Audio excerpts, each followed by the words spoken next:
Alright guys, I want to talk about this show, Kulipari, the Frogs, Super Frogs. Now, there's 2 seasons of this on Netflix. The first season is Kulipari, the Armed Frogs or whatever. That's the first season. The second season is Dream Chasers, I believe.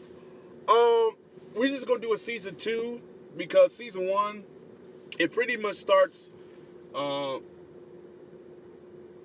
It starts pretty much like it's pretty much season 1 is pretty much the frogs versus scorpions. So there's a war between the scorpions and the frogs. It is what it is on that. That's the first season. Second season is pretty much after the war. The scorpions, some of them, are working with the frogs now, and they're now like compadres. And now they even got one scorpion who's a Kulipari now, and the Kuliparis are super frogs. I thought it only could be frogs. Come to find out, it could be any animal. So that's the second season. We're just going to focus on the second season. If you have not seen season 1, I would say go check it out. First season, what makes this show really good is the voice acting. There's well-known voice actors. Keith David, Mark Hamill, Kevin Michael Richardson, Josh Keaton. Those are the big 4 I know. There's more, but those are the biggest 4 out there. And it's just a well-voiced cast. It's made by Mike Young Production. If you don't know that production, that is the same production studio that did He-Man, Master of the Universe. Yes, the 2002 version, which is my favorite. And I thought, okay, cool, give it a shot. The animation is not that great at times. It moves like they're moving still, but overall, it's very colorful. All I have to say. But yeah, go check it out. Now, season 2 is pretty much Dreamcatcher. It's like the Blue Sky King. Pretty much now the guy who's now putting all the animals together after the whole war between the frogs and the fucking and the scorpions. And this Sky King, he's no Kulipari. He in the first season, he's trying to be a Kulipari, but he's not. He doesn't have the poison. The Kulipari are poisonous frogs that have the powers that give him a little bit more superhuman strength, I believe. And from season 1, he's now the Blue Sky King, who is the peace-loving king of all kings. This season focuses up on, there's a new Kulipari. He has the power of a previous. You gotta watch season 1 to watch this season.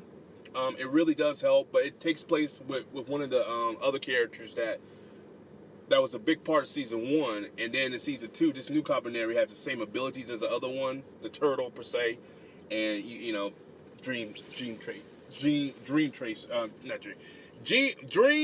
Sorry, I can't even fucking say it right now. I'm just tired. But that's pretty much that wrap up for that one. I just will give you my rating right now if y'all are still with me. Season 1, I haven't really done a review. That will be a second look. I gave it back then, I don't know, probably 7 out of 10.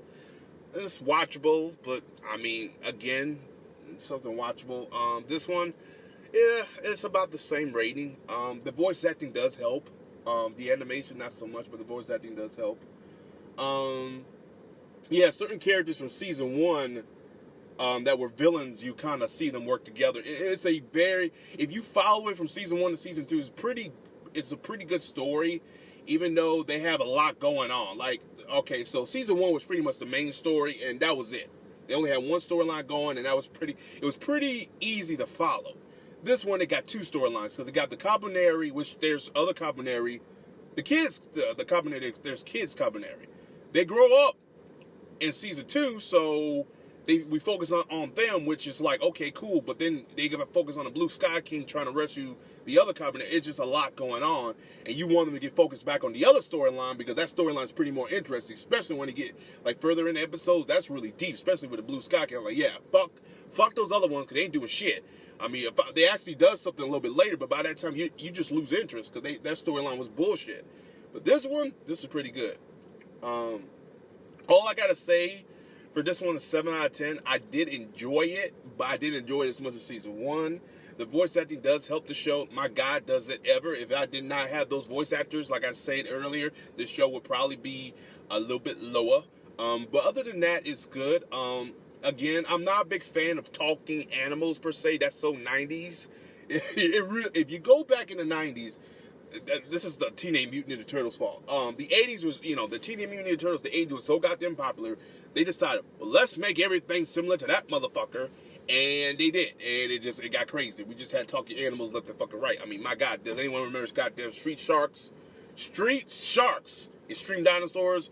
I mean, oh my God, it was crazy. It just kind of reminds me of that a little bit. I said, I thought we passed this shit. But other than that, it's not that bad. I have no quarrel with it.